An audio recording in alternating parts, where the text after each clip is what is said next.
I went to college in the 1960s. All right, I'll give you a minute. She's how old?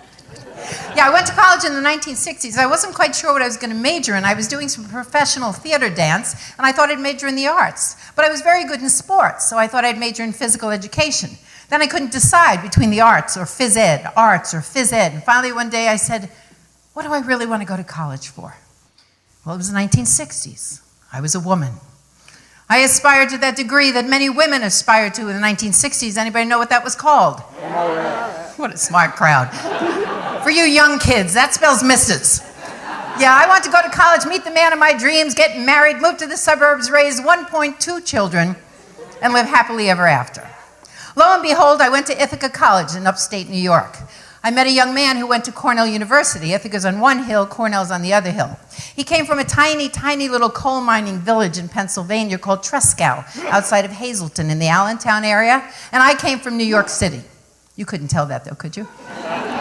As Tevye said in Fiddler on the Roof, a bird may love a fish, but where will they build a home together? I knew if I was too far from Bloomingdale's in New York, I'd have withdrawal symptoms. So we settled in Fairfield County, Connecticut, and life was blissful. My husband, Gabe, was recruited out of Cornell by every major name-brand corporation he could think of. Why? He majored in metallurgical engineering. There weren't that many of them at the time. He was also captain of the football team, homecoming king, president of his class. He had offers from General Electric, Alcoa, DuPont, all these different organizations. But he knew I didn't want to live too far from my native New York City, so he took a job with Sikorsky Aircraft in Stratford, Connecticut. And we settled into our very first home. And life was perfect. Gabe now had the job that he always wanted to, and I was halfway to my life goal, which was to become a wife and mother. Truly, that was my only goal in life. Here's why. At the age of 4, my dad left. I had no brothers and sisters. I was an only child. And don't get me wrong, I had a wonderful childhood. I look back on a childhood of ice skating at Rockefeller Center, dance classes at the New York City Ballet, trips to the Broadway Theater. I mean, Mom made sure my life was full. But I do remember thinking, someday when I grow up, I want to have that family unit that I never had as a young child. So I truly aspired to be a wife and mother. Well, I was halfway to my goal. Gabe had a great job. I was able to give up mine, and I was a stay-at-home wife, and I was enjoying that role. And about a year or two into his job, he comes home one day, and he looks very depressed. I said, what's the matter? He says, I think I'm in the wrong career. I said, why? He said, I'm an engineer. I sit at a desk all day long. I'm a people person. I think I should be in sales. I said, that's a great idea. Go for it. He said, well, I've got the security of Sikorsky. I've been watching this new company. It's growing fast. They're increasing their sales force, but I don't know if they'll make it. I said, just follow your dreams. So he left the security of Sikorsky to work for this fledgling company called IBM.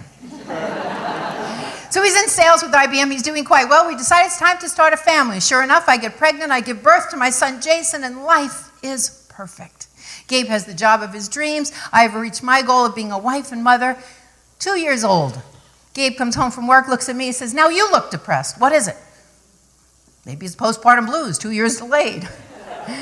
He said, well, you used to be a dancer. Go take a dance class. I said, oh, you know that little voice we have? The one that says, a dance class? You're too old. You're out of shape. You're a mother. You have no time. Isn't that great? That stuff we store up there just pops out when we need an excuse. Well, he encouraged me so, and I went out the next day, and I took one dance class. No, I took 5. If one is good, 5 is better. Look at me. I love excess. I danced all day. I dragged my body home at 6 o'clock at night. Gabe called me up from work. He said, how was your day? I said, my day was absolutely wonderful. He said, well, I can't wait to hear about it, but they promoted my boss. We've all going out for a couple of drinks. Wait up for me. I said, fine. So I looked over at the clock. It was only 7 o'clock at night. I figured I'll put Jason to bed. I'm going to take a long, hot bath. Every muscle in my body was aching. I relax when I get out of the tub. I do some things around the house just to pass the time until Gabe comes home. I check the clock. It's 10 o'clock at night. He's still not home. But I'm so excited to tell him about my day, so I'll lay down and I'll take a little nap. And I fall into a coma-like sleep from all my exercise. I'm in this really heavy sleep when all of a sudden I'm awakened by a strange noise. And I'm not quite sure what the noise is, so I squint over at the clock. It looks like it's 2 in the morning, 2 in the morning. What's the noise? What's the noise? Oh, it's pounding at my front door. And I figured Gabe probably forgot his keys, and I'm so excited to tell him about my day. So I jump out of bed. I go running downstairs with all my excitement. I open the front door to the house, and I was faced by a state trooper holding my husband's wallet and his wedding band and telling me at the age of 29 he was killed in a car accident. I was a 29-year-old widow with a 2-year-old child. I had no job, I had a mortgage, and I had very little life insurance. Nobody ever told me you could die at 29.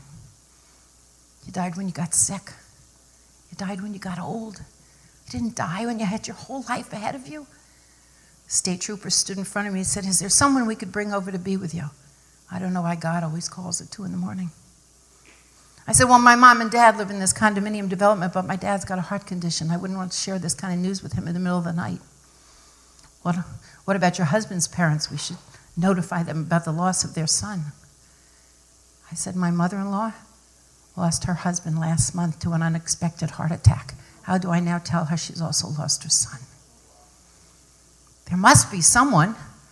Well, our best friends, Kathy and Tony, they live a couple doors down, so they left me to get Kathy and Tony. Tony couldn't handle the news. He buried his head under his pillow. Kathy came over, and they left, and Kathy and I stood there in the middle of my living room with this horrific news at 2 in the morning, not know who to call, what to do. We were so young.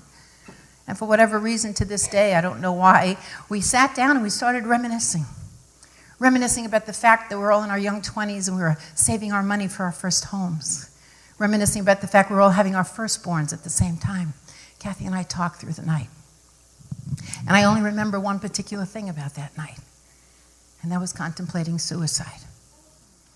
See, I was always brought up to believe that I was going to be a wife and mother, and for the second time in my life, that dream was stolen from me. Suicide. Well, I guess God had other plans for me. 6 a.m., a little miracle happened. My 2-year-old woke up. There was my reality staring me in my face. There was really no more time for self-pity. The news broke. It was big news in Connecticut where we lived. It was now an executive with IBM, so it hit newspaper, radio, television, headlines. People started streaming into my house one after another, and they'd all ask the same question: "What are you going to do now? What are you going to do now?" I don't know. What can I do? I was a dancer. I was a gym teacher. Well, I used to be a dancer, go out and teach dance. Well, I wasn't a teacher. I was a performer. I don't know how to teach. Oh, come on, it can't be that hard. I'll hire you. Okay, I'll try. Someone else came over the house and said, "You're a great cook. You love to cook. Why don't you start a catering business?" Business? I don't know anything about business.